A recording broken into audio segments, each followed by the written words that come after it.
যে গলাতে পুঁতি পয়সা এরকম কিছু আটকে গেলে ওনারা কি করবেন? আর আচ্ছা বাচ্চা যারা খেলনা খেয়ে ফেলে জি জি অনেক জি জি সময়। সেই সব ক্ষেত্রেও একই কথা।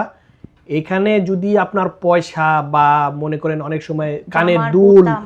বোতাম খেয়ে ফেলে, জি জি এইসব ক্ষেত্রে আর আপনার অপেক্ষা করা যাবে না এইসব ক্ষেত্রে। কারণ এই পয়সা এক হতে পারে শ্বাসনালীতে আটকে যেতে পারে, আরেকটা হতে পারে খাদ্যনালীতে।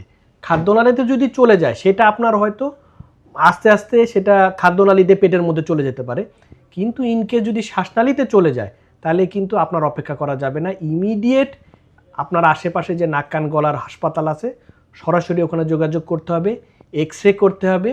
এক্স রে নেক আপনার কেন করতে হবে সেটা ওই যে যেটা ফরেন বডি আছে কোথায়, সেটা কি গলাতে খাদ্যনালীতে বা শ্বাসনালীতে, বা এটা দেখে সেই অনুযায়ী পরবর্তী চিকিৎসা আর কি।